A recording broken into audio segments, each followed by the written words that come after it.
I'm Jay Hall. And I'm Tiffany Slaywell. Today is Wednesday, November 16th, and we're coming to you with another live episode of WK Today. Thank you to all who came out last night in support of Empty Bowls and helped to make bowls or just hang out. A total of 162 bowls were made, and the art department is excited to use them at the Empty Bowls charity dinner next month. Waterford Kettering's robotics team 3098 has become pretty well known around here with all of their success in the past few years. Our team of reporters caught up with Mr. Smitka for a more look inside. Robotics kind of incorporates engineering, like mechanical engineering, electrical engineering, computer programming, all together to make a machine move all by itself.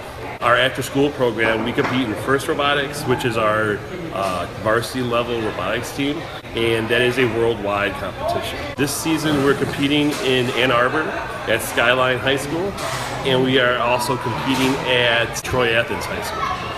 And then we hope to make it to the Michigan State Championship, which is in Grand Rapids. And if we do well there, we go to the World Championship, which is in St. Louis. There's a lot of different jobs, so to say, in the robotics team. It all depends on what the student wants to do. So we do a lot of designing, which is on the computer. We do a lot of fabrication, which is taking those designs and actually making them out of aluminum, plastic, metal, different metals.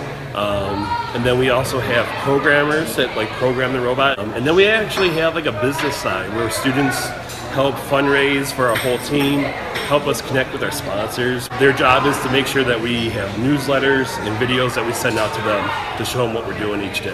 If you want to join the robotics team, there's a couple things you can do. I would say your best bet is to take one of my classes. I have mechanical CAD, which is 2D, 3D CAD.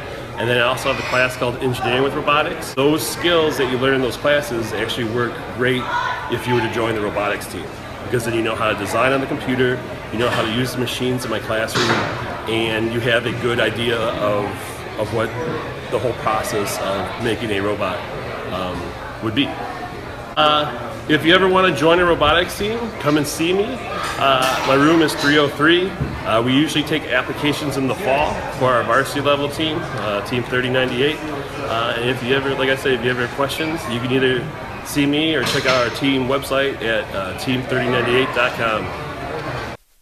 Good luck to Team 3098 this season. Now let's turn it over for Josh for sports. Girls bowling team tryouts start today through Friday, November 18th from 4 to 5:30. Boys bowling team tryouts also start today and go through Monday, November 21st also from 4 until 5:30.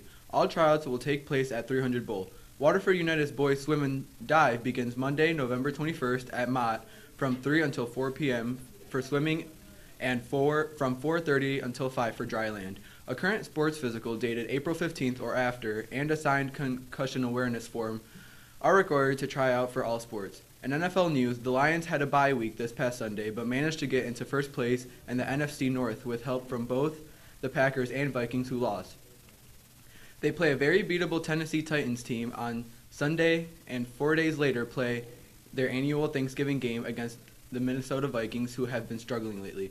So, can the Lions remain in first place? Based on their upcoming scheduled games, the answer seems to be yes, but they do control their own destiny.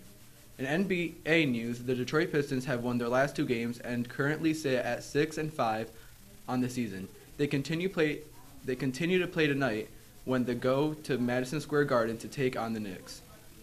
In college football, University of Michigan was handed its first loss of the season, losing to Iowa 13-14. To add salt to the wound, starting quarterback Wilton Spite is out for at least for this Saturday's game with a broken collarbone. With only one loss at this point, Michigan is still a contender for the college playoffs. That's all for sports. Now back to you guys at the news desk. The hit Broadway play The Phantom of the Opera is coming to Waterford Kettering. Show dates are this weekend, November 18th and 19th at 7 p.m. and November 20th at 2 p.m. Tickets can be purchased at waterfordpac.com. The annual Holiday Collage concert is just around the corner. Performances will be December 8th, 9th, and 10th. Tickets can also be purchased at waterfordpac.com. Well, that's all we have for you today, Captains. Once again, I'm Tiffany Slaywell. And I'm Jay Hall. Thanks for tuning in. We'll see you back here Friday with another episode of WK Today.